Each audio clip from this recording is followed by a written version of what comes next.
Let's get started.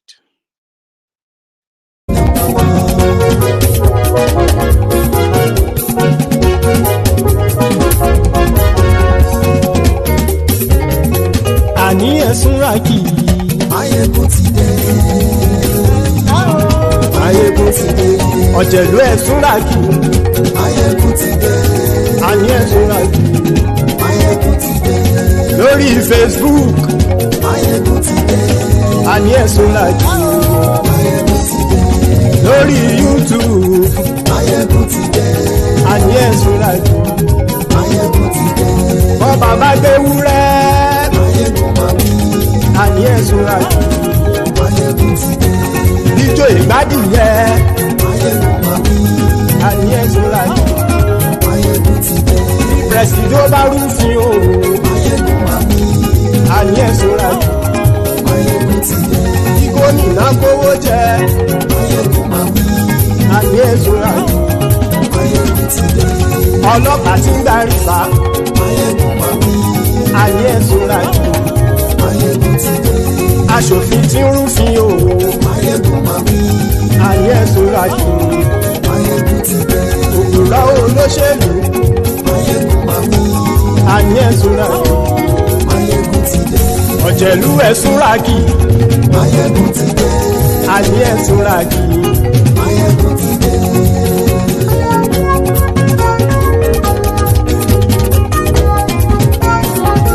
Maiyegun ti dé. Gbogbo ọ̀jẹ̀lú ẹ̀sùn ràkì. Maiyegun ti dé. Gbogbo ọ̀jẹ̀lú ẹ̀sùn ràkì. Ṣùgbọ́n ní bá ti ṣe èyí tó yẹ kí wọ́n ṣe, ọmọ bá dèrò ní fi wọ́n níran o.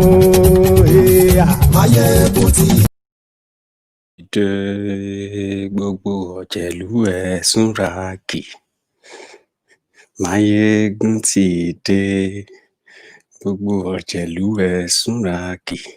Ṣùgbọ́n ní bá ti ṣe èyí tó yẹ kí wọ́n ṣe, ọmọ bá dèrò ní fi wọ́n níran. Thank you so much for joining me. Sorry that for those of you who don't understand Yoruba very much, but you are somehow used to the lyrics now, or the beats, so to say. This is Maiyegun Live, and as usual, I'm going to spend another hour with you tonight, and depends on what time you are watching this video. Maiyegun's Diary Political. Maiyegun's Diary Political. I have been asked many times by so many people, privately and in public, what is Maiyegun's Diary all about? Are you promoting one Nigeria, or are you trying to break up Nigeria? So many questions, okay? But I will forgive those who keep asking that, because there are those who chose deliberately, either deliberately, to pretend that they don't know what we do on Maiyegun's Diary Political, or probably on their own assumption, they ended up realizing that what we are doing seems to be different from what they had in mind before joining the page. But before I go ahead tonight, there is nothing much we do on Maiyegun's Diary than to, one, speak about the problem that many have been using political correctness to cover up. We speak about them bluntly as they are.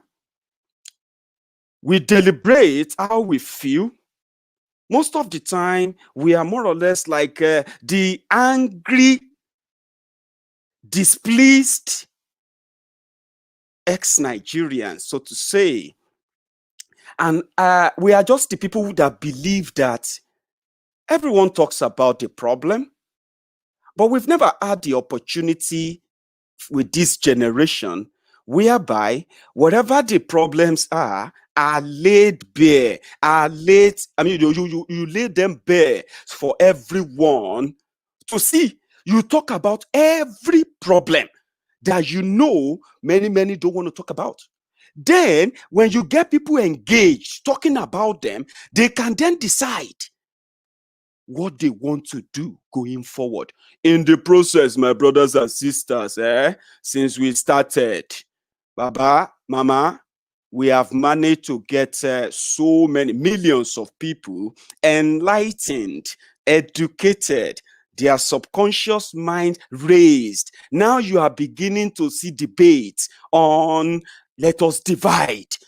The religious manipulation in Nigeria, we have demystified that. The Baba Sokwe, the Godfathers, the elderly, don't talk like that. You have to respect this, you have to respect that. We have demystified that. So people now, they no longer have boundaries of what they can raise and, they can discuss when it comes to Nigeria. And that is the problem. It is the problem. Those who chose, right, to give us wrong narratives, wrong information, wrong belief about Nigeria, what is Nigeria, people in Nigeria, including the individual Nigerian as a Nigerian, as you are watching me right now. Because all of us today claim Nigerian. Oh, okay, we may be upset, we may be angry, we may be really, really, really upset about the system.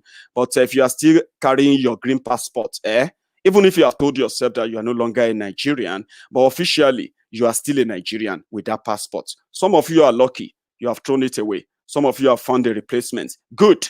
But in reality, even if you disagree, you are still a Nigerian for carrying that passport. As long as that passport is the only passport you have, that is the only passport that makes you a citizen of a country anywhere. You can drop it. Listen, you can drop it, claim asylum anywhere, and make yourself a citizen. A countryless citizen. You can do that. There are options. But if you are still holding that passport, right, no matter how angry you are with the system, you are still a Nigerian. I needed to let you know that. But today we have conversation around, who is a Nigerian? What is a Nigeria? We realize that there has been so many lies put together.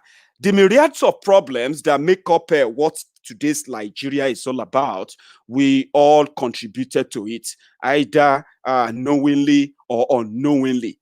But we know those who are actually contributing to the destruction, the division, to make the problem permanent. We know those who have been using political correctness. Political correctness by telling you that don't say that. That is too harsh. Oh, don't talk like that. So we have the mob. Are you with me? We have the mob who love to go in one direction just because that is how the system is programmed. So Maiyegun, what does Maiyegun want? Maiyegun this is what Maiyegun wanted. This is what I wanted. They said, don't talk about that. What did you say about Tinubu? Yay, they are going to kill you, this and that. Because of that, many, people who would have liberated the people for decades, they have kept silent. And then over the time, the oppressors, the criminals, successfully have, sustained their criminality and oppression. So today, we have the most powerful tool, the social media. They can tell you anything they want to tell you about social media. Listen, they report my page all the time, and that is why, what does Maiyegun want? Maiyegun is not interested in you liking me. I appreciate those who genuinely love what I do. And guess what? The people who genuinely love what Maiyegun does, what I do on Maiyegun's diary, and everywhere they see my face, every platform I belong to. Do you know why they love Maiyegun? They love Maiyegun unconditionally. That's shocking to so many of you. And it is because they know that Maiyegun is not looking for anything personal. Maiyegun wants this to be discussed. Maiyegun wants those criminals who have ruined and destroyed Nigeria to be held responsible without any limitation, without any barrier, without anybody telling you that you will be killed. If you speak up, pastor will curse you. This person will curse you. That person will arrest you. Or they will kidnap you. They will torture you. Intimidation, oppression, and, threat. is the common thing that you know with Nigeria. And millions of people have been forced to keep short because they don't want to die. They don't want to get beaten. They don't want to get tortured. They don't want to get jailed. They don't want to get implicated in crime they know nothing about. Because these are the traits that those who have managed to hold you this long have sustained. Is a measure. They use their police. Even though their police are suffering. I have police officers on my page. Before now, let me tell you this. They do send me threats. Like, until they realize that I'm not even living in Nigeria. So, people have tried to use their own useless emotional blackmail to drag me, to make me feel like the normal Nigerian. You know, as a normal Nigerian, people can blame you for the problem that you know nothing about simply because of how you react to that problem. For example, right?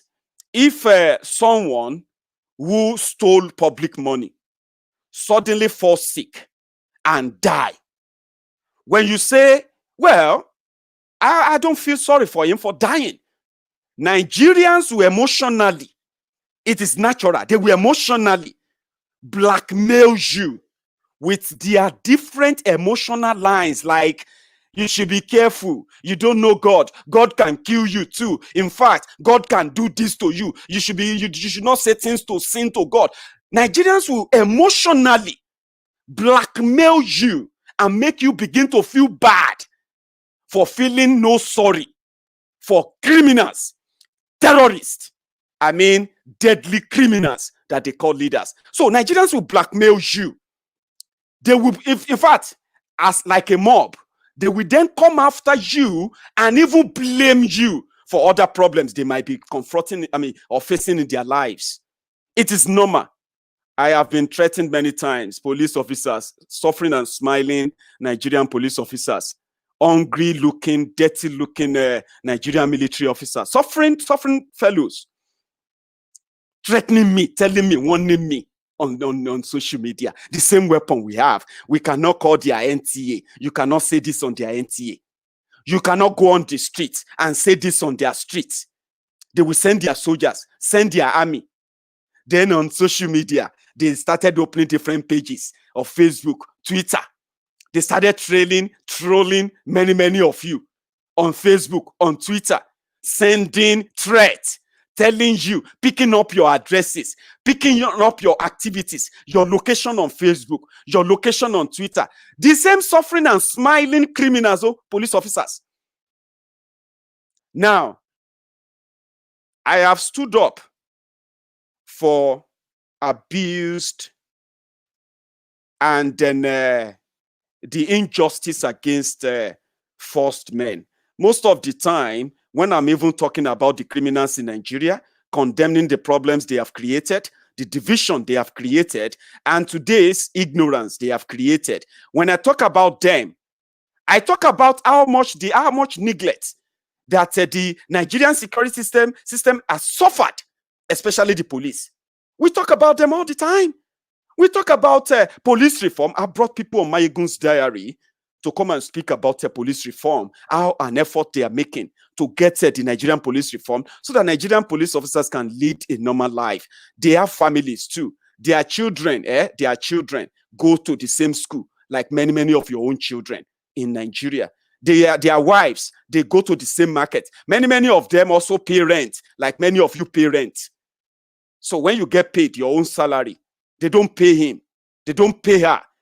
And he or she has to unleash that on you, who is also struggling to survive. I talk about that all the time. What do I get in return? Threat. Until they realize that I am not living in Nigeria. Then they are now bringing about their usual stupid line. Are you putting our life in danger because you are not living in Nigeria? Are you trying to make people lose their job because you are not living in Nigeria? Is it because you have your own family away? Is that why you are asking us to go and die? Guess what? All those lines are just simple blackmail, simple Nigerian blackmail. They blame you for whatever problem they put themselves. I didn't elect any of your leaders. I didn't ask you to elect any of those criminals that are leading you, whether you voted, whether you didn't vote. I didn't ask you to vote for any of them. Whether they rigged their election, I didn't ask you to keep quiet when they rigged the election. You accepted it. Now, I am not the one making laws for you. I have never made laws for you. I have never been a lobbyist in your government, ever in your history since I was born. I have never been your government contractor, meaning I have no clue about who they give the job that should develop you to. I'm not one of them. I am not the one who was in charge of providing security for you. I am not in charge of those who give the command. I am just Maiyegun, another voice in the wilderness who is shouting and screaming loud that even though I am not part of those who put you in that mess, even though I am not living under that kind of system, I still feel worried that I condemn the criminals who put you in that system. In the process, ask you to stop them. Whether you stop them, whether you not stop them, it's not going to affect me. It's never going to be anything. But you cannot then, at this point, say, well, you are putting us in problem. Okay, fine. You are not in problem.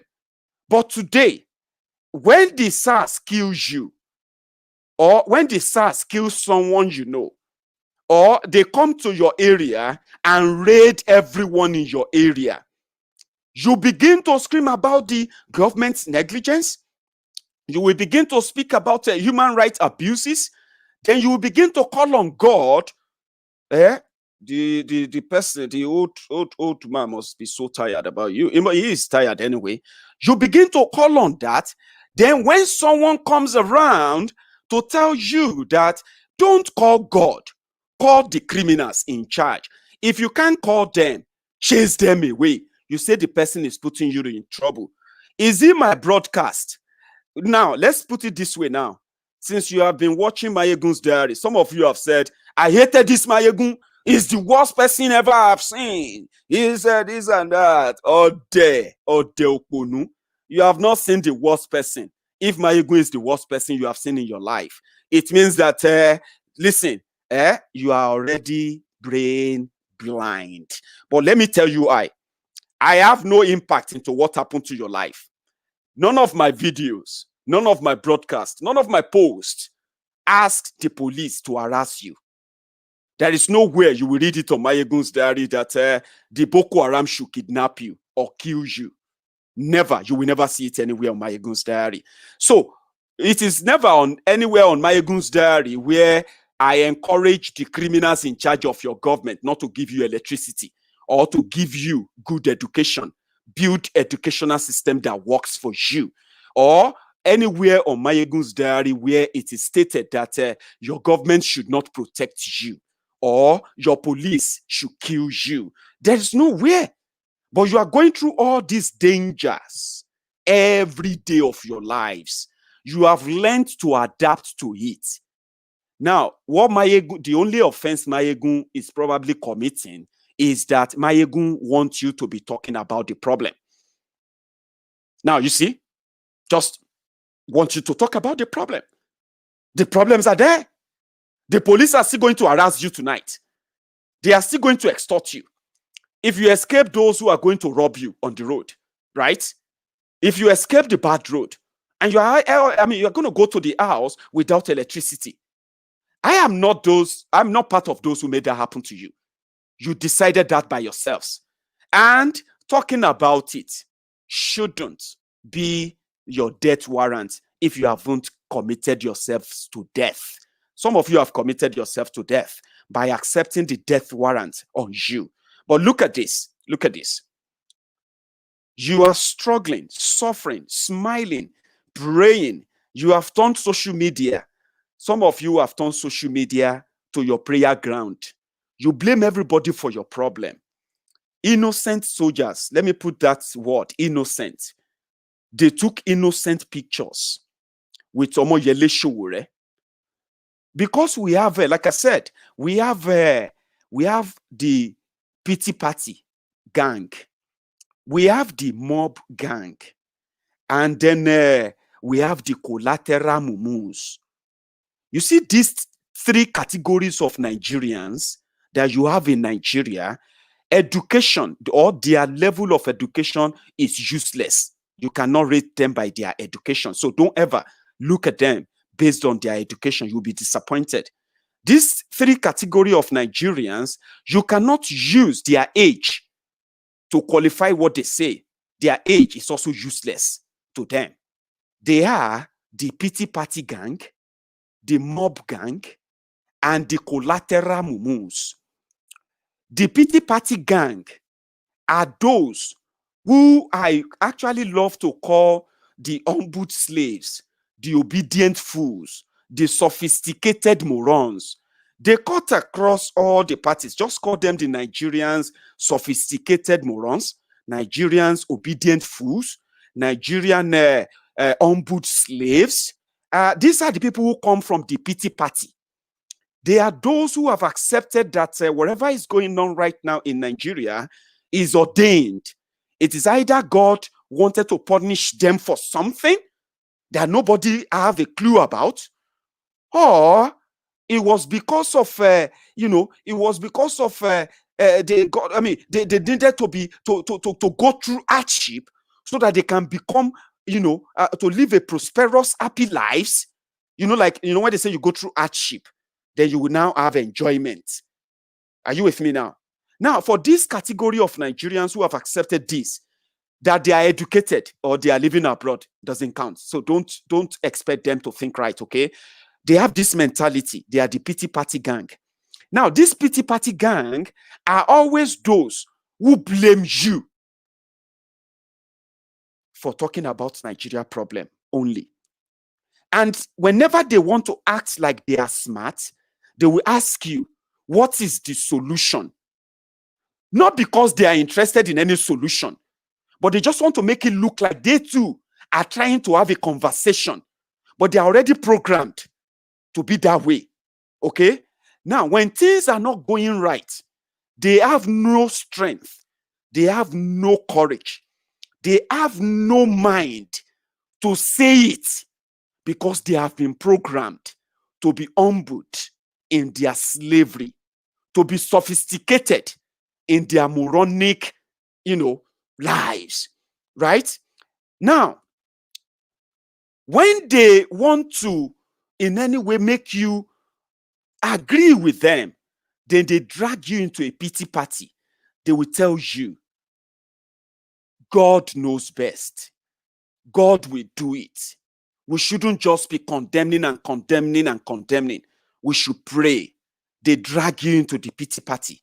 They tell you about others who have also tried to change their lives but didn't, made it worse. So it's better to keep the worst that they have rather than try something new. So they drag you into that pity party. The mob are those who are very much like the pity party gang. The mob are those who have accepted their faith. They have accepted that, they are programmed to, or they are born to die in oppression, and they dream for a day they will also have the power to oppress someone else. Are you listening? Those are the mob party. So when you tell them about thieves, they will tell you, what is your business? Or ask you, what is your business? When you tell them that someone who stole money for hospitals, for schools, for security, for infrastructure, for education, especially for employment generation policies and all that, that person is worse than a terrorist that is carrying gun like Boko Haram, slitting people's throats, like shooting people at close range, committing genocide. That you see people who took away, who steal from you and deny you all of that. They open up the doors for more ignorant people to pick up arms as a means of survival. So in the process, they have also created a mob of Nigerians who will justify that action, not because the action suits them or the action is for the benefit of the generality of them. No, they approve of that action because even though that action will oppress them, it will put them under oppression, but they are hopeful that one day they too will use that similar tool to oppress others like them. So they are the mob that will tell you that El-Rufai, a genocidal governor, the man that is arresting those who are defending themselves in southern Kaduna, paying terrorists to continue to kill people in southern Kaduna, and the same man, because he is eloquent, he can speak grammar, he is a Muslim, and I don't even know when El-Rufai became a Muslim, all the trait of his life, and the guy is smart enough to put Malam in front of his name, so that those that will be easily swayed by that manipulation and deceit, they'll be blind enough not to see the genocidal man called El-Rufai of Kaduna, the little finger of Kaduna. So because El-Rufai was not allowed to speak at the NBA conference, they decided to start their own Northern Nigeria, or did they say New Nigeria Bar Association? You know, the funniest thing is this, they quickly do that now within a week, just 1 week. They were able to agree that indeed there should be a different bar association for the Nigerian, for the Northern Muslim lawyers. Northern Muslim lawyers. We don't know what they want to protect. We don't know what injustice they want to protect. But they reacted and created a new Nigeria Bar Association. That is, instead of NBA, Nigeria now have NNBA, then NBA. So Nigerian Bar Association, the new Nigeria Bar Association, orchestrated, championed by the Northern Muslims, the Northern Muslims, the Northern Muslims. Put down on repeat, the Northern Muslims.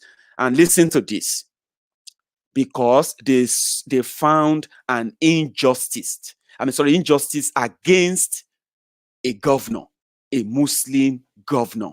Nigerian Bar Association's injustice against a Northern Muslim governor. And because of that, they were able to break the Nigerian Bar Association into two. In 2011, they said if Goodluck Jonathan, a Christian, should run for office and become the president, they will make Nigeria ungovernable for PDP. And that happened. Boko Haram killing continued. Today, in Kano, where this issue of Islamic interpretation for justice, Islamic interpretation for justice. And let me tell you this. Just like I said from the beginning, some of what I will say are not really to make you comfortable. I'm not here to make you comfortable, okay? Because there's nothing I'm saying to you right now that you don't know about. But yes, you have your opinion about it. Your opinion may be completely different. I'm not saying this for you to agree with me. I don't even need you to agree with me. Why should you agree with me? Right? But laying it bare, this has nothing to do with your faith. I'm talking about without your faith, rather, your religion.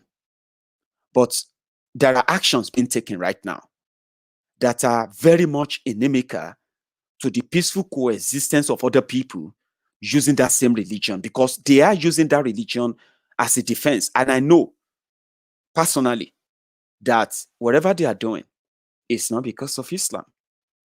Whatever they are doing is not because they are doing it for Muslim.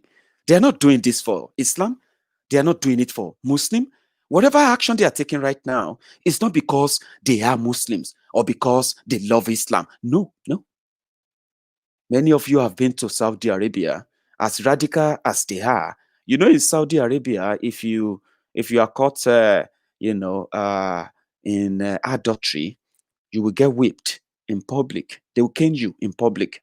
As advanced and as beautiful as that country is, they will still cane you if you are caught or found guilty of adultery. If you are found guilty of blasphemy, saying something against the Prophet or Allah, they will kill you in Saudi Arabia because they do it for Islam. Now, you don't need to defend that. That is where the Nigerian factor always comes in. The moment you hear that, the moment someone mentioned Islam or mentioned Christianity or Jesus Christ or Muhammad, you want to be interested in that. You want to see if they are going to say something that eventually will make you calm down. Calm down. Okay? It has nothing to do with what you believe or how you believe. But some of us understand this even better too. And we want to say it the way we understand it. And you may say we don't understand what we are talking about. But we were meant to understand, especially if the action is going to claim lives. That's what they do in Saudi Arabia. I can testify to that. And if you go onto your Google right now, you will find those examples there. They still do it in 2020. Okay? It is what they believe in. But the leaders in Saudi Arabia, you will never find anywhere where they will tell you that one of the emirs or one of the sultans in any of the Islamic country in the world, at least the reputable ones that you can try to emulate: United Arab Emirates, UAE, Qatar, Saudi Arabia. These are good ones, I believe. Well, you've got Iran, you've got others too, but these are few ones I can use as an example and take you back to Kano. You will never find anywhere on the internet, in anywhere at all, where the same country where they punish people who violated Sharia, in the same country, their own rich people are collecting bribe on camera. Or they are finding their own, emirs, other Islamic leaders, the people who are holding the virtue of Islam, who are supposed to be the leaders of Allah, finding them in some compromising positions with women that are not their wives, even though Islam allowed them to marry more than one wife. But you still find them, after having that, they still find them in some compromising position in the hotel. But because he's a senator, a rich man, he will not be punished. In Nigeria, he won't be punished. But you won't have that same excuse or that same example in Saudi Arabia. Right? You will never probably see in Saudi Arabia whereby, Islamic clerics. This is meant to be disproved. If you don't agree with me, you can easily just go on Google now. And don't bring your Nigerianness to it. Okay, I've told you from the beginning. I am not one of those you can blackmail with all of that. It doesn't work on me. Okay, rather it actually gets me more angry somehow. And what I say or how I react is to get you even more upset. And it goes on like in circle and all that. So I'm not someone you can blackmail with anything emotional and your whatever threat. Okay, but I'm saying this to you in all sincerity. Now you've got your religion. We've got examples. You know how you practice it. And I want to tell you, you cannot tell me that you actually practice the best Islam in the northern part of Nigeria, the same Islam that doesn't, in northern Nigeria, that doesn't protect women, doesn't protect children. You have Almajiri children everywhere. You won't find Almajiri children in Saudi Arabia holding pots, holding begging bowls, children between the ages of 1 year to 14, 15 years begging in the name of Al-Majiriya as a Muslim. And when you say something about that, they will say you are attacking Islam. You are attacking what you don't know. Keep your mouth shut. How do you do that? How do you get away with that? In Saudi Arabia, they take care of their children. They protect their women. They protect their youth.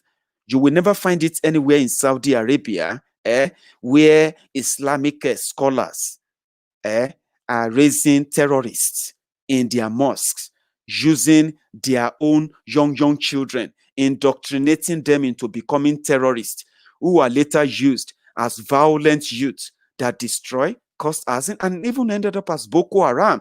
Your mosques, they preach that violence all the time in the name of Sharia.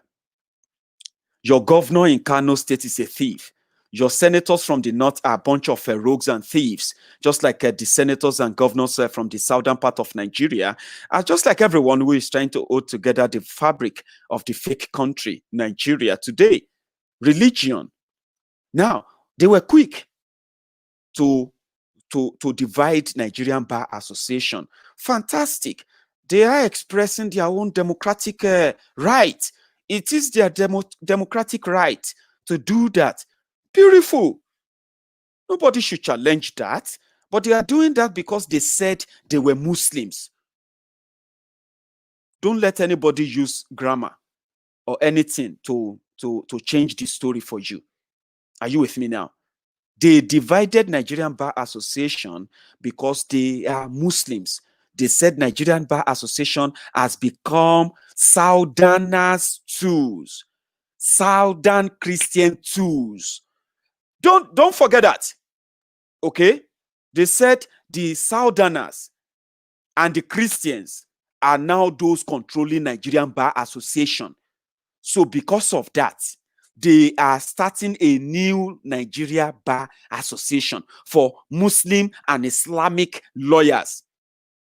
All they need right now is to just draft the Sharia into the Nigerian constitution. I'm not talking about the mention of just Sharia. It is going to be part of the law. You will be reading sections of Section 3, Section 4 under the Sharia Code of the Nigerian Constitution 1999 as amended. You will begin to hear that soon. That's the division along the religious line. So there are so many things we are going to divide along that. If that's going to work, that may be the magic. That's what I'm going. Today, Omoyele Sowore, who is not a terrorist, he hasn't killed anybody. He hasn't burned down anywhere. They haven't kidnapped anybody. Nigerian government said the revolution now is a banned organization because they are terrorist organization. You know why? Because they have the soldiers and the army they can use to kill you if you decide to go out there. They have killed the Shiites. You know that they killed a lot of them. Thousands of them they have killed so far. We have seen videos, we have seen pictures, we have seen all of that. They have killed the indigenous people of Biafra, the IPOB members. They have killed thousands of them as well in the last 5 years alone by Buhari. And even the government before Buhari, they have been persecuting and killing them, right? Now, people are saying, let us divide, let us divide. It is about religion. They want to Islamize Nigeria.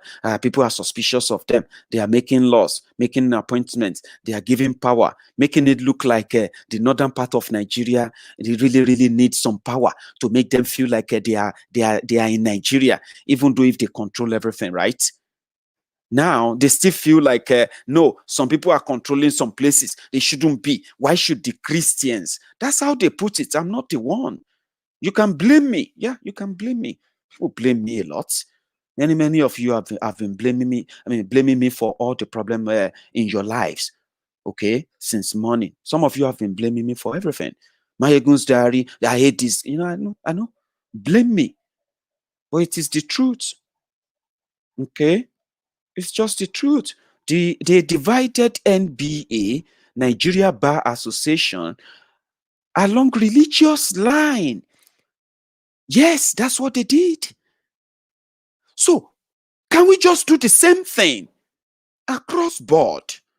So, some of you, who want to live in the South, you have been Muslims, you have been pagans. Me, I no get religion again. Okay? So, I'll be able to live in the South where I know that nobody will cut off my head because I'm not going to take up the Quran. Nobody is going to shoot me in the head because I'm not going to shout Allahu Akbar. Nobody is going to call me infidel simply because I'm not going to, but because that is completely not how Islam is practiced in the southern part of Nigeria. Sincerely speaking, nobody kills you because of your religion in the south. So if some people now felt like an organization that should be completely unbiased, and the people, the members who make up that organization should be learned fellows. They call themselves our learned colleagues. People that should have gone beyond religion, tribal, political, and every other sundry reasons why they cannot stand for justice in Nigeria. If those people have now taken the route of using religion to fight a battle in a justice system, my brothers and sisters, a lot has changed. Now pay attention. You are the one who didn't pay attention. Nigeria has been divided along northern, southern, northern Muslim, southern Christian. And I understand, listen, I understand the sentiment of, oh, Maiyegun, you shouldn't be using northern and southern Nigeria. Yes, it is the easiest way to analyze this to many of you. I know the other part, the multitude part that make up that contraption called Nigeria, and the lies we have lived for so long that that summarized, or let me say that limited the Nigerian major tribes to Hausas, Igbos, and Yorubas. And lately, they are now adding Hausa, Fulanis, Igbos, and Yorubas. There are more. I know that. Okay? But there are so many things we have here that we should never ignore as well. For years, the issue of using religion to cause havoc, to cause crisis, or using religion in economic transaction in the southern part of Nigeria has never really been an issue the way it is in northern part of Nigeria. Now, if some learned colleagues, learned lawyers, Muslim lawyers, Islamic lawyers, Sharia lawyers, says NBA was wrong not to invite a genocidal governor to their conference, but the same Muslim lawyers, the same Islamic lawyers and clerics and their sponsor, they didn't find it worthy, right, to also include the reason why they want to leave or start a new Nigerian Bar Association was because they want to take a stand on corruption in the north. For example, the Kano governor who is about to sign the death warrant of a blasphemer. They said the guy blasphemed, if there's any word like that, by the way, blasphemed against the prophet in his song. Therefore, the Sharia court has convicted him to death. Therefore, the governor elected by Nigerians and Nigerian constitution, the governor sworn in to office with a Nigerian constitution that does not say you must kill someone if he blasphemed against prophet. If you say anything against religion, you must be killed. There is nowhere in Nigerian constitution where that is stated. Okay, but the northern lawyers, the Sharia lawyers, found a Nigerian. They found him guilty. Are you with me? They found a Nigerian guilty of blasphemy against prophets, and that Nigerian is to be put to death like a dog. Okay, but they cannot do it themselves because they don't have that power to kill anybody in the name of Allah. They have no, they have no power. Even in their Sharia, they have no power to grab the boy and kill him for blasphemy against prophets. So they have to request a Nigerian governor and a democratically rigged governor in a democratically constitutional democracy in Nigeria to help them sign the death warrant under the Nigerian law for death warrant. I don't know what they are going to put in that death warrant, that a former thief, a current career thief, Gandola, the governor of Kano State, Gandola, the Babariga mobile banking CEO, Gandola of Kano, the man caught on camera collecting in cash $5 million from the kickbacks rather, from his awarded contracts in his own state, meaning they added the kickback so that they would then pay contractors. The contractors who will not do the job, so to say, the contractor will pay them some percentage back from the contract back to the governor who approved the contract and pay the money to the contractor. So that makes it look like a gift. So it will now look like the contractor is gifting $5 million to the governor for giving them the job. That is called kickback, taking a kickback. So the hospitals won't be built, the doctors won't be paid, the qualified nurses won't be employed, more hospitals won't be built, meaning millions of people will be denied access to hospitals, good health care, information about their health, which is lacking, by the way. So the same governor that the Sharia court could not probe, the same governor, they took him to the to the State House of Assembly, where the elected House of Assembly members from his own political party were to investigate him after watching the video of him collecting bribe. They were to investigate him.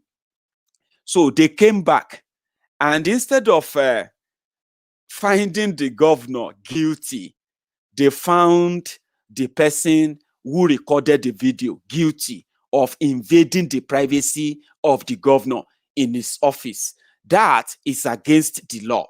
You cannot record the governor collecting bribe in any capacity without telling the governor that I am recording you for collecting this money. So they made law immediately. After finding the whistleblower, they found the whistleblower guilty. They declared the whistleblower wanted. So the person that reported the crime became the wanted criminal. The man that committed the crime was absolved and was even empowered to go after any other person who tries such again to expose corruption. Islamic lawyers in Kano, Islamic lawyers in northern part of Nigeria, probably many of them were the lawyers working for the governors, working for the senators, standing in different electoral tribunals, election tribunals, defending them after the rigged elections. So the Islamic governors, the Sharia court, they couldn't kill the guy. They had to call on the Gandola, Babariga mobile banking CEO of Kano. They said, you need to sign the death warrant of this person that insulted our prophet. Boom. The North and the South divided. People who are actually asking them, this is so wrong. It doesn't make any sense. How do you mean? How can a thief sign the death warrant of a blasphemer? Right? What happened? Which hand would the thief use in signing the death warrant of a blasphemer? In Sharia, a thief who steals with two hands, they say you should cut out the hand from the wrist. They say from here. So you cut one, you cut two. Gandola is a career thief. He's been looting and stealing from Kano. Video evidence showed it. Other investigation and documentary evidence showed that. But guess what? The Sharia court in Kano, the northern Muslims, they are not agitating for Gandola's hands to be cut off. Even if Sharia didn't say he should be killed. Agreed. Sharia didn't say we should kill a thief, okay? If that thief didn't kill the person he stole from. I have an idea of what the Sharia is, because my grandfather was a Muslim. I was raised a Muslim. And to shock you, my Islamic or my Muslim name is actually Abdul Rashid. I never really used that much. But yes, I was Abdul Rashid when I was growing up. I grew up in Ilekewu as well. I was too stubborn to stay put. And in the process, I kept what I learned, and I respect all of you who still stay fit and stay faithful in that religion. They are using your religion to commit crime. They are hiding under the cloak of that Sharia to perpetuate criminality, and they are asking you not to defend that Sharia of what it should be. They are asking you to defend them on the decision they are using the Sharia to make. And that is where they are wrong. That is where you should question that. The same Sharia protects the vulnerable. It says, don't steal.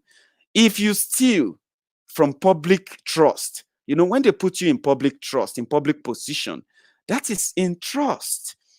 It means that the lives and the welfare of the people will depend on the decision you make in that position. In this case, millions of lives will be affected, right? Just like in Southern Kaduna, the one led by the El Rufire of Kaduna, the Kaduna Little Finger. Some of you like to call him the Kaduna Shatabandu, but that would be a copyright infringement on the names of our own honorable fake pastor Ruga Oshubade, the Kene Shatabandu. So yeah, the same thing is applicable to El Rufaya of Kaduna, the body bag governor. Is currently supervising the killings and death, the genocide, massacring of thousands of people who are currently displaced, their livelihood shattered, destroyed, instead of putting together resources to apprehend the perpetrators, prosecute and jail them. He is currently using his power to intimidate those who are asking him to do just that. Right now, Gandola stole money that could build hospitals and save lives. People have died, people that shouldn't die.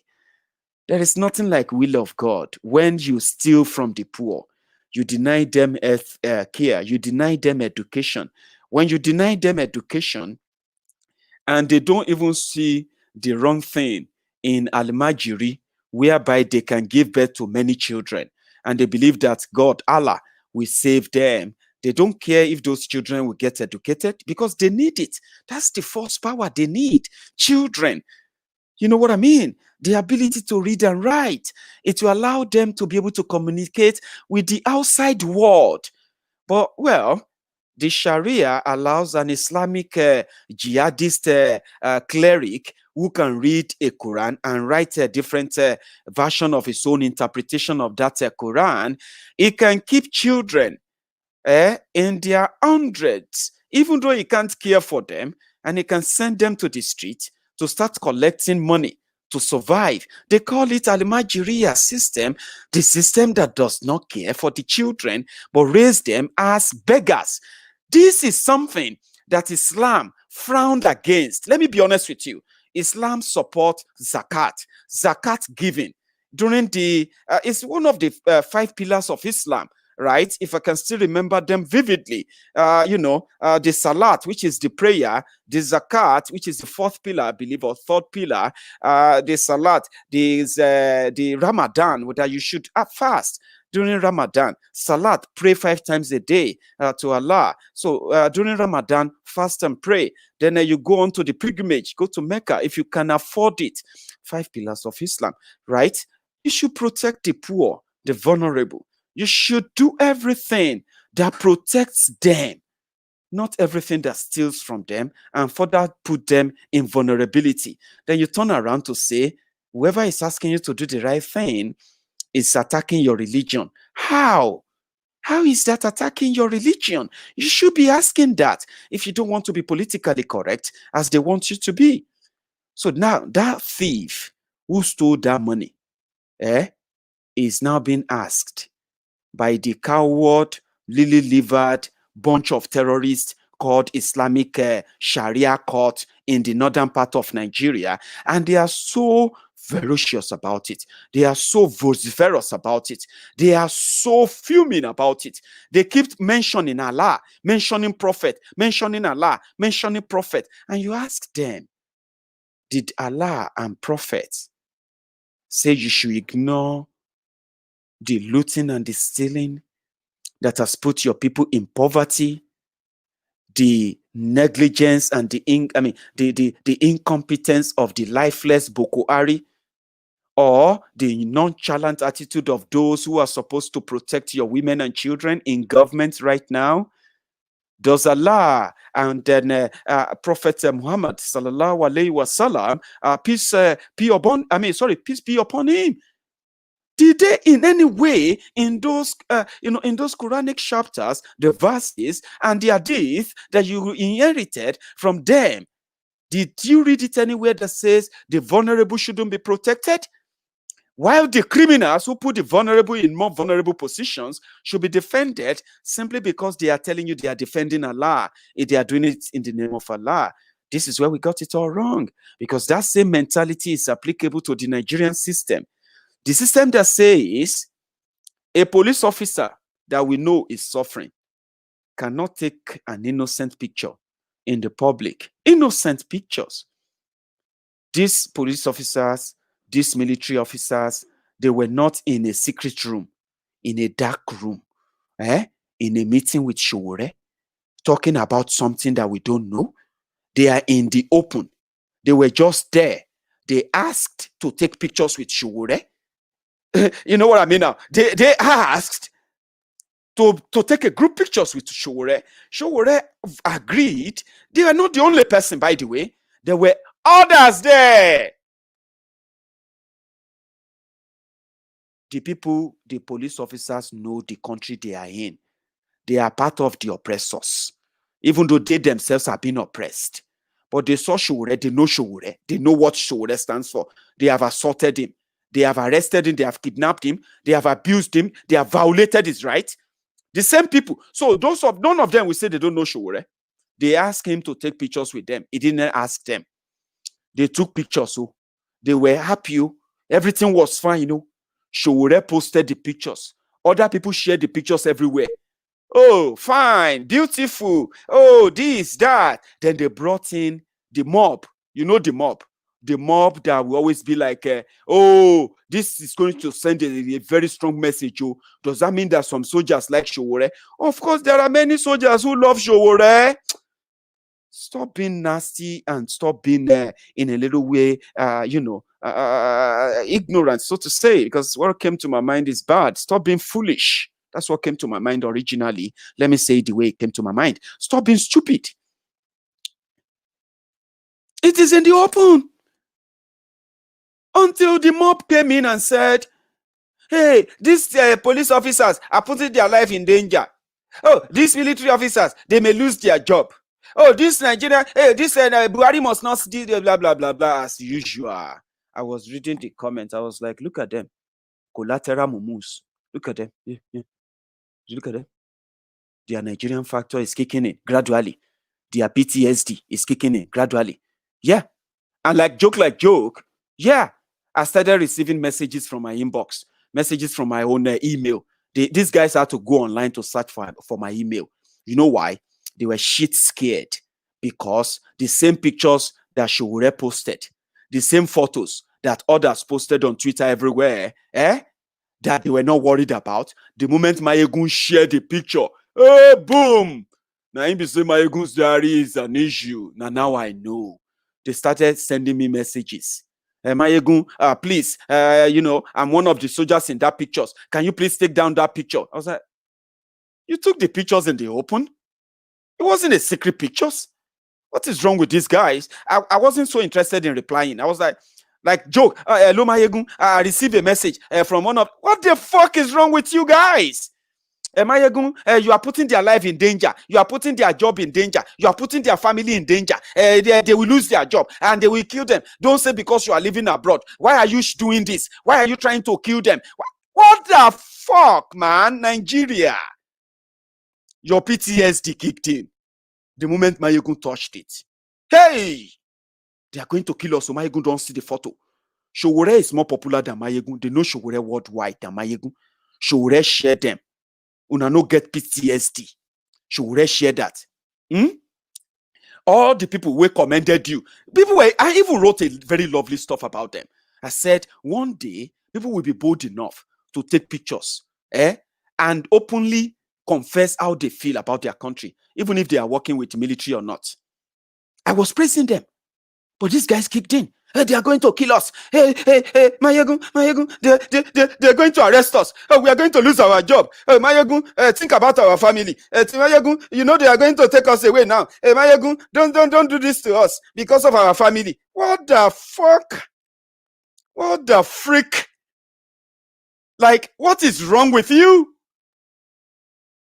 You're going to lose our job. They're going to... What the hell is wrong with you? You are going to lose your job last anyway.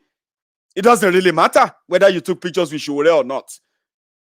By the time the people who are currently holding Nigeria together are no longer able to hold Nigeria together, Nigeria will break up. You will find yourself either working for the northern Nigeria military or you are working for the southern Nigeria military. Like, what's it be my own? Because I shared it. Old men, no. See, old men, Yorubas, Igbos. These guys are Yoruba, Igbo. They are not even from the north. You took pictures in Abuja. I didn't take the pictures. They were not secret pictures. You took them. You asked to be. You know who you are taking pictures with. It was Showore, the same Showore they will send you to go and beat up. Not be the same Showore. Your senior officers, your DSS officers. Is it not the same Showore you beat up all the time? Is it not the same Showore they tell you to be monitoring about? You know him. I didn't take that. But all of a sudden, all your life problem now belong to me. I am now the one who is trying to put you in problem. I am now the one who is trying to make your family suffer. I am now the one who is trying to make you lose your job. Oh, I am now the one that is making your leaders call you. I am now the reason why you cannot sleep. So I should not go to sleep again. I said, okay, fine. I was trying to be nice. I was just trying to praise you. But if my being nice is bad, okay, fine. Okay, good. Let's take it off. Fine. I'm not even doing it because I needed anything from it anyway. I was just trying to continue to do what we do on Maiyegun's Diary. Encourage the people who can stand up, right? Encourage those who are standing up to tell them to continue to stand up, to continue to believe. You are not alone. Yes, you are living in Nigeria. You are affected. I am not affected. So reporting about what you are going through, using your own photos, the one you posted by yourself. See, I will sit down inside my house here, inside my house for Glasgow. From Glasgow here, I dey see everything where they go on everywhere. You can say it's fake news. I understand. We know those who call them fake news. At the end of the day, when you finally say na true news, you don't even come back here to say, Maiyegun, sorry that I called you names earlier, That thing where you said, that thing where you posted 2 days ago that I said fake news, Sorry, it's true. I have found out. I'm sorry that I said it's fake news. I know all of you. But you know one thing you are unable to do on me, that thing that never worked on me, is that your emotional blackmail doesn't work on me. Okay? I go to bed sleeping very well because I know I have not contributed to your problem. I have not contributed to anything. Whatever you are going through, I have not contributed in a bit. I am actually contributing to let you realize that if you continue to normalize it, it will continue to get worse. And you will begin to see soldiers begging. Please, before now, they will be threatening me if I was in Nigeria. You see those guys begging me, telling me, pull it down. Maiyegun, you need to do this. Maiyegun, I respect you. Don't respect me. Go to hell with your respect. Who need your respect? As if to say, you coming on Maiyegun's Diary to comment is actually adding any change to my well-being and my life. Who need your respect? Go to hell with your respect. Your respect, no, they do anything, no, they change anything. Don't blackmail me because it doesn't work on me. Okay? I go to bed, I sleep sound, even though some of the time I have other things bothering me anyway, but they had nothing to do with Nigeria. So I go to bed sound asleep. I said, fine, let's take it off. Good, let's do that. And I did. And I said, oh, I've done that. Well, it's a shame. There are soldiers who willingly, by themselves, ask to be taken, their pictures to be taken. And they felt like only because Maiyegun shared it. If like say I'm becoming something else. So let's be honest. You may not like me. I don't need you to like me. I don't need your like. I don't care about you liking me, right? But you cannot deny something. No. If something I do from my room can make a soldier who voluntarily, soldiers, not even a soldier, soldiers, Nigerian soldiers who voluntarily at a program asked to be taken with Omoyele Sowore, only for them to come back and start telling me their family life belong whatever the fuck they are saying. That was okay. I said, well, I had no intention of anything. Good. If that goodwill gesture was bad, great. I'll cancel it. I just did. I just took that off. Oh boy, I woke up this morning. Me will be say I'm not too well. Some of you know say I'm not too well. I just dey manage. That is why if you are normal, you cannot deal with Nigerians. Let me be honest with you, right? We know ourselves, so be honest. So myself know well. We are all managing our madness little by little. It's just that we can handle our madness differently. But one thing you will not do is that you will now use your own madness. Can't add them to emotional blackmail. Can't try to make me feel like you so that I can begin to think like you. And myself will begin to normalize just the way you normalize everything. No, come on, come off it. That's not how it works. I woke up this morning and the next thing I was going to say is that, so one of them was like messaging me, telling me that after I told you to put down that post and you did, you still went on to go and write about it. Even if you don't care about us, even if you have your family. I was like, what the fuck is wrong with these guys? Who the hell do you think you are even talking to? Like, that your typical Nigerian mentality. My friend, if you don't do this, you will see what God will do. Fuck you and fuck your God. That's not how it works. You don't tell people what to do, right? You don't. And if it's not because of Nigeria, intimidation. I know if I was in Nigeria, that thing breaks so many of you that some of you are very sad that this boy is not in Nigeria. We for deal with him. You can't deal with me. You have no power. You have no wherewithal. And I'm not even like targeting you. So why would you want to deal with me? Are you a politician? Do you make laws in Nigeria? Are you one of those who make the policies in Nigeria? Why would you want to? It is because you are a Nigerian. It is that your emotional wreck, your PTSD, your ways of blaming others for your problem, and feel comfortable that you have done the right thing. This Maiyegun is a troublemaker. He like to put people for trouble, like to say, "Let me put you for the trouble you are in right now in your life." Am I the one who put you in this trouble you are in right now? The one you are dealing with right now. Let me put you. But it's easy for you to say, this Maiyegun, he likes to put people for trouble. He will just stay. He will just stay abroad and all of that. If you are tired of what I'm saying about the soldiers, you can fuck off too. You can go to, you can exit if it hurts you. So these criminal soldiers came and eventually they said, why are you still mentioning that? I was like, fuck you. What do you mean? I've deleted that. I'm going to go back on and put it on. And I will let you have that your full day PTSD. Okay? I know others who actually begged. They didn't have to beg. They didn't beg. You know what they did? They had to beg simply because they had no power to get closer to me. Fine. But why am I putting that through for you today? The people who don't know that they are going to be victims, they will tell you, that is not the issue. Let us face this or that one. Don't try and do this and all of that. And simply because they know that if you mention that, they will be the fingers will be pointed at them as those who actually put that shithole in what it is today. They contributed to it. Soldiers will beat you. SARS will arrest you, kill you, right? And the same SARS who is going to go through that same hellfire in Nigeria, go through that same oppression from those criminals leading them, will still want you to join their pity party. Who does that? You don't join the pity party of those who deliberately put themselves in that mess. I was trying to talk about trying to talk about the human rights abuses in Nigeria that denies you your right and make you become so scared of your own government in your own country. And immediately after that, a soldier or soldiers came and said, please, don't put us in trouble. Our human rights will be taken away. And we said, wow, that's shocking. Soldiers, really? And they said, it's Nigeria. Let's just leave it like that. So why not just divide the country? Let the North, who want to be Muslim, let them be Muslim Islamic Republic of Nigeria.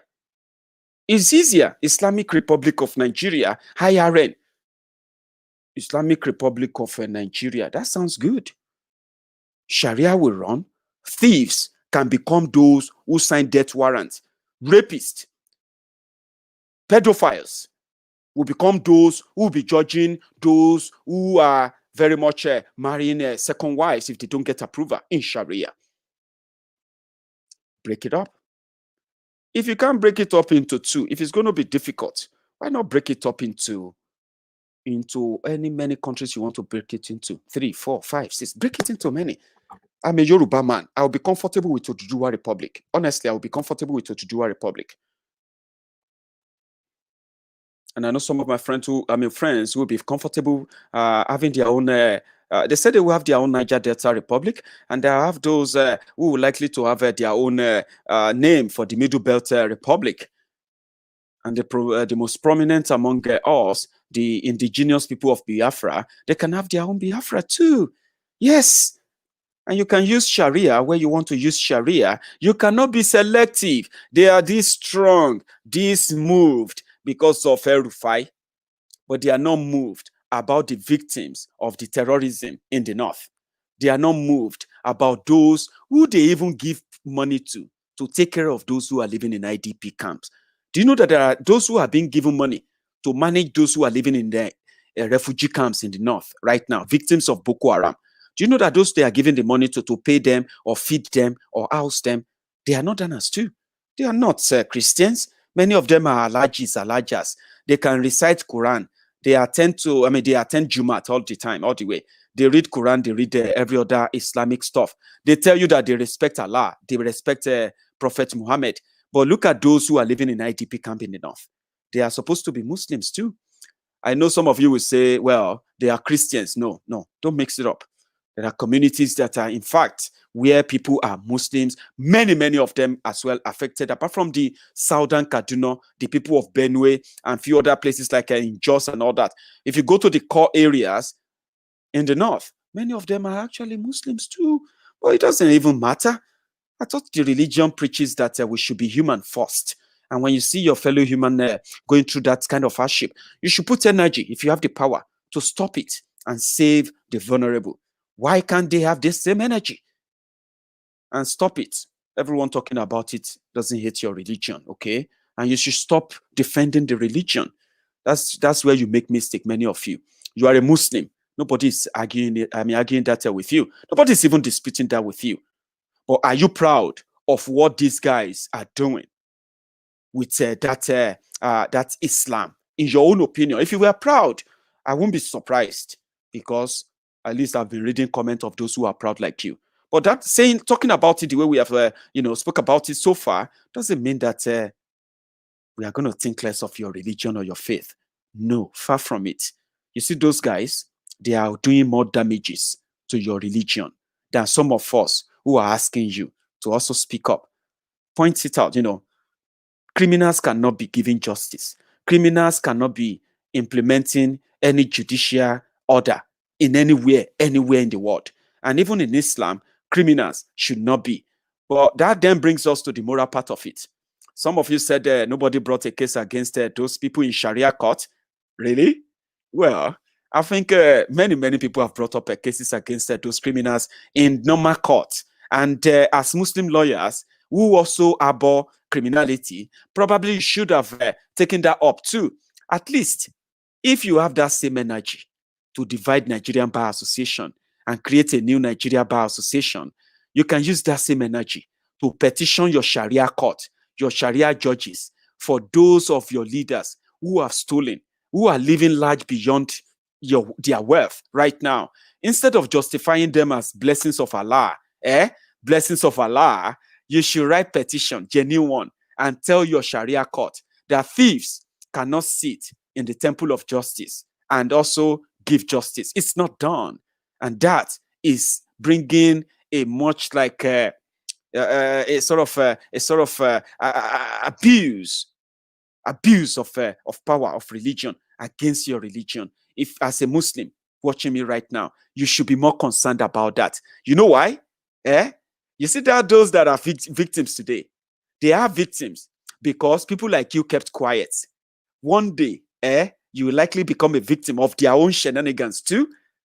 But because everyone will have to learn how to keep quiet, there will be nobody to speak about you. I hope at that point, your prayer alone will save you, like it saved the 75 elders killed by Boko Haram in Goza, according to Senator Undume. Go and read about it. They were reading the Quran. They thought they were going to be saved. The Boko Haram came. The prayers couldn't save them because those who are supposed to protect them, they have stolen the money that is meant for their protection. What happened to them? They become vulnerable, exposed to attacks and killings. And guess what? Humanity got destroyed. If you are not offended by that, and you're more offended how some people are talking about Islam and the action of these criminals, well, we'll see and pray that you don't become a victim. So to those of you who might have taken a detour on this, I'm going to read my comments later, okay? I believe those who are on YouTube are those who are very much, safe from the armor. For those of you who have strayed into the broadcast tonight, I'm talking about those of you, the Buharidins and the Buhari Didirins, the Buhari Dinotus and the Buhari Dichatus, the Buhari Shukus, the Ngozi Aris, the Unneka Aris, the Unnamdi Aris, the obedient fools, the humble slaves, and the sophisticated morons, your uncles and your aunties living abroad, the Mumu lecturers, the Bele lecturers, and the Mumu lecturers. I'm talking about some of you as well, the Facebook bandits, the social media artsmen, as well as all the families of the Buhari idiots alive who must have strayed onto this broadcast tonight. I'm going to read your comments later, and I'm going to kick you out. Because to keep sanity on Maiyegun's diary, your Nigerianness, your emotional blackmail doesn't really work on someone like me. And I'm not going to make you stay comfortable on here while you practice or spread your PTSD. I'm trying to heal people's mind on this platform. And part of the effort I'm doing is not to encourage someone like you or people like you who come on my platform to tell me the danger we are in for speaking up. Listen, we all do know about the danger we are in. And that is the reason why we are speaking up. People who never voted for APC, voted for PDP, they found themselves being kidnapped. They found themselves being robbed. They found themselves lost their jobs through the decisions and policies of the criminals in PDP and APC in Nigeria. So because we don't want to end up being criminals, we know we are all endangered. Some of you don't know you are endangered. And I understand why you are telling yourselves you are not. But some of us who know the danger that all of you, especially those of you living in Nigeria, are currently living through, the danger you are exposed to, exposed to every day. Those of us who are not living in Nigeria, the danger we are exposed to when this destruction finally escalated, when many of you, would need to survive through crime. Yeah, you can adapt now. You are managing to adapt and the rest of that. We decided to speak up so that we identify the dangers. For every action, there's always going to be an opposite and reaction, so to say. So we know the reactions and the consequences of the actions of those criminals. And we know that the consequences of that will put all of us still in danger. So we are all in danger. Talking about it is, in fact, the healing process. So if you come on Maiyegun's diary to drop your emotional nonsense, I don't get emotion when it comes to the Nigerian matter, especially the one that want to make me feel like we are wrong for speaking up or asking people to stand up. You will never be right. And then you will never be allowed on Maiyegun's diary. I know some of you have made it so far to this hour, but this broadcast will do the justice to that. We will begin the environmental sanitation tonight. So thank you to all of you who managed to participate in the broadcast tonight. Tomorrow, I'm going to be back. Then from Sunday, I want you to go on to the Diaspora Radio International website. Now, some of you have been asking me for the app. Listen, guys, there's a lot that goes into this radio setup. And most of them are the functionalities of the plugins that will give us everything we want to have as our own platform when Diaspora Radio is finally on. In another 4 days, Diaspora Radio will be live. And many of you who want to be presenters, who want to tell us one or two things about what you know about Nigeria, who want to send one message or the other regularly to people in Nigeria, you will be able to join Diaspora Radio as a presenter, free of charge, at no cost. But we will open the line for that. If you want to be a presenter, if you want to be a partner, if you want to be a sponsor for all our programs, I'm going to have 3 programs on Diaspora Radio, International Radio. So we have realized that setting up the app is actually, designing the app is actually the smallest part of setting up the app. We have realized that getting the app, the radio app, to continue to function and to function optimally, easier for you to download on your iOS devices or your Android devices, and also for those of Nigerians who are living in the areas where network is a big problem, for them to be able to listen to recorded programs on Diaspora Radio in all languages.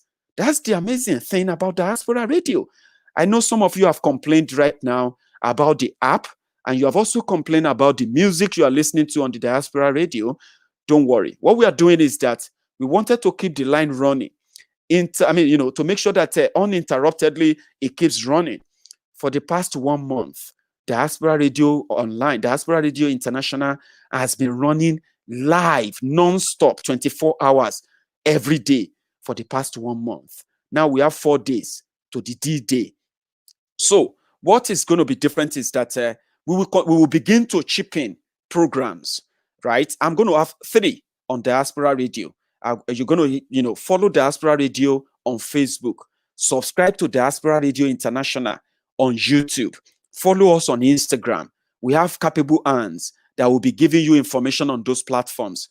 And you will be able to also follow your favorite, presenters on Facebook, on every other platform, on Twitter, because they will be presenters too on Diaspora Radio. So we are going to build that bigger platform like that. But to do that and to make it work optimally is going to cost us money. I'm talking about to keep the apps running non-stop. I just found out it will cost us money every month. Not that I didn't know. I did know, but I never knew it cost that much. And with what I'm looking for, the standard I'm looking for, guys, Diaspora Radio app, you will be able to watch videos. I'm talking about watch live videos through Diaspora Radio International app. That is something we are looking into as part of that app functionality. Developing it is not the big thing, like I said, but running it, I want to make sure I've got enough in my kitty before I finally go on to launching the app. Because once we launch the app, we will not be going back again from it. So for those of you who have also told me that diasporaradiointernational.com is currently not opening in Dubai, yes, I have been told that the moment we get the Diaspora Radio app, you will be able to change the VPN, change the location, and still access Diaspora Radio. We are going to do a lot to make sure that we bridge the gap. But remember, we are building Diaspora Radio simply because we want to bridge the gap, the communication and information gap between Nigerians who are living in Nigeria cities and Nigerians who are living in the villages and remote areas, and Nigerians who are living outside Nigerians. You may identify as IPOB. You may identify as Oduduwa Republican. You may identify as any other group apart from Nigeria. I understand that. But we need a platform that will recognize those identities. We need a gathering that will build audience, that will acknowledge those differences, respect those differences, match them together, and eventually probably build a coalition, an understandable coalition, not just with some of you who have access to internet and social media, including those who don't really come on social media, but they need to listen. We are going to partner with so many radio stations in Nigeria and then outside Nigeria. To start with, Root Radio Love from Washington, D.C. They will be one of our pioneer partners on Diaspora Radio International. Root Radio Love Washington, D.C. They have been in this for so long They have all it takes. They have the audience, by the way. They have already been railroading into the western region, the Yoruba land, the Oduduwa Republic for decades. They've got wonderful presenters in Yoruba languages. These wonderful men are going to be partnering with Diaspora Radio International when we finally kickstart from September 1st. I've received so many wonderful partnership offers from so many wonderful people. All I've told them is that, listen, guys, I am Maiyegun. I do this because I want to do this. Diaspora Radio International is a complete different, package, I would say, which I myself will begin to become organized and begin to come to you on a regular basis as programmed, as scheduled on Diaspora Radio. What does that mean? You know, I can turn on my camera anytime. I don't even tell you I want to go live, especially on Facebook, on YouTube. That will be different now. Because I work in 7 days a week. Yeah, I work for just 4 days a week. Right? I'm so lucky. I work for the biggest media company in the entire Europe. By the grace of God, I've got a good job for that. So I have to dedicate 4 days of my time, right, to work. I've only got 3 days left. Out of these 3 days, I have to share time with you, share time with family, attend to other personal issues and stuffs. So that makes me more or less like someone who doesn't plan.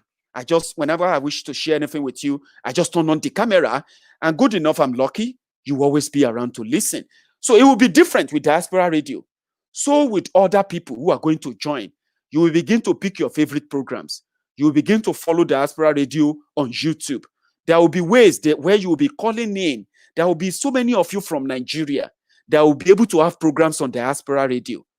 Another beautiful thing is that when Diaspora Radio finally come upstream, finally up to start, because we are going to be based on partnership. We are going to be funding Diaspora Radio through partnership, through sponsorship, through donations, and through the sales of our own content, our videos, our audios, our books, our merchandise, stuffs that will later come up on the website.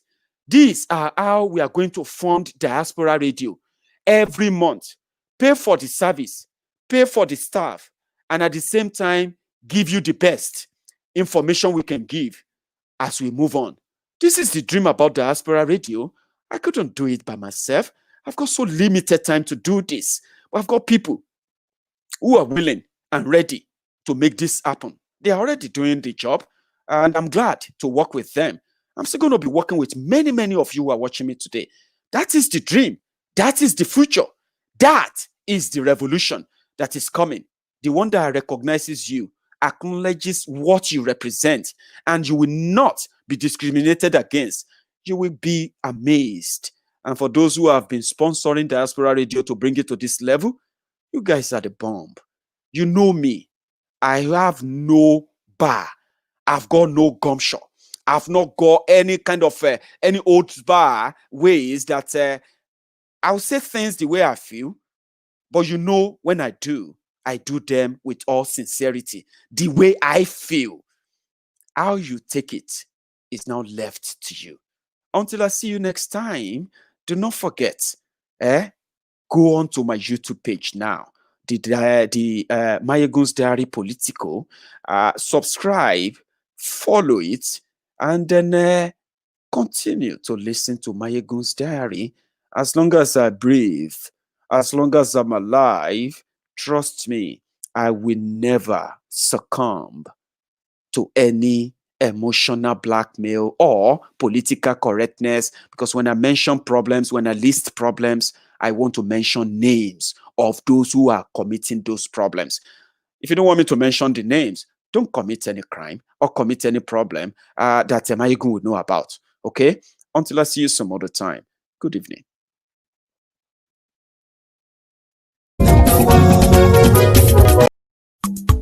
It's okay. Off your mic. It's okay. Off your mic. Chai! Now wow, people wey suppose talk truth to power don off mic, and if we talk, na na 500,000 they go sama us, call am hate speech. But fear not, Maiyegun don come. Him go torchlight every corner, nooks and cranny of all these bad people where they spoil our country.